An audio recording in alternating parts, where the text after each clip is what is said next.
If you could map every neuron in your brain, track every thought, every emotion, every memory, would that explain you, or is there something more?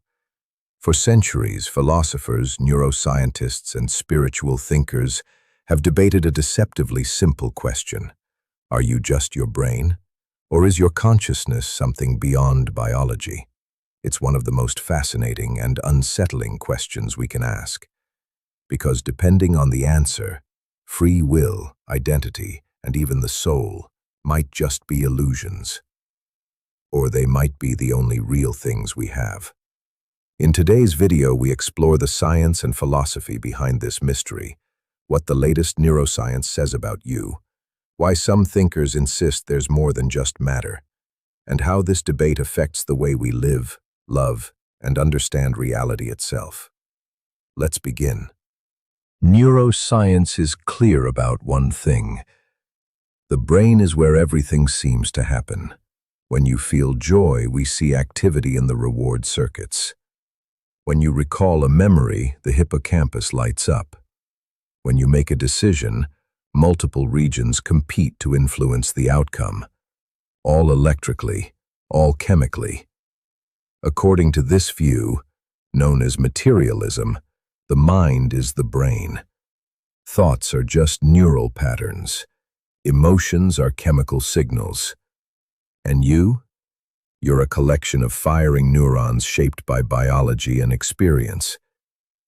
It's a compelling idea, predictable, testable, scientific, but thoughtful. Is it the whole story? Here's where things get interesting. Some philosophers, and even a few neuroscientists, argue that materialism doesn't fully explain consciousness. The fact that you can feel, think, and be aware of your own existence, that's not something you can see on a brain scan. This argument is known as the hard problem of consciousness. It asks, how does physical matter, cells and atoms, produce subjective experience? You can measure brain activity when someone sees the color red, but how do you explain the experience of red? That inner world of feelings, thoughts, awareness isn't easily reduced to chemicals. And that's where dualism comes in. Dualism is the idea that the mind and body are two different things. Your brain is physical. Your mind is thoughtful, something else. The term goes back to René Descartes, who famously said, "I think, therefore I am." For Descartes, the ability to doubt his own body proved the mind was separate from it. Modern dualists don't necessarily believe in ghosts or souls. They're just pointing out that subjective experience, what it feels like to be you, doesn't fit neatly into a brain scan.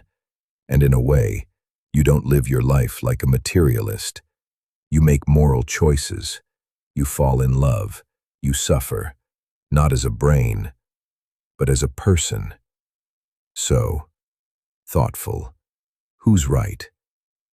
This isn't just intellectual curiosity. In the age of AI, neuroscience, and brain-machine interfaces, this debate is more urgent than ever. If we are just our brains, then uploading a mind or simulating a person in a computer might one day be possible. But if consciousness is something beyond matter, something you bring into the equation, then machines may never truly be like us. It also raises ethical questions. Thoughtful. How do we treat people in comas? What about memory-altering drugs? If you change the brain, do you change the person? And on a personal level, how you answer this question shapes how you deal with pain, identity, purpose, and death. So, what do you think? Are we just flesh and electricity, predictable, explainable, and ultimately temporary? Or is there something deeper that science hasn't yet touched? Let us know in the comments. This is a question with no easy answer, and that's what makes it worth asking. Maybe one day science will map consciousness completely, or maybe it won't.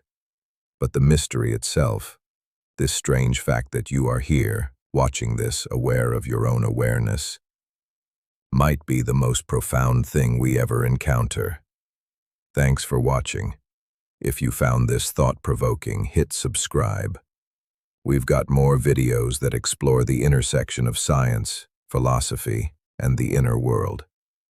Until next time, stay curious.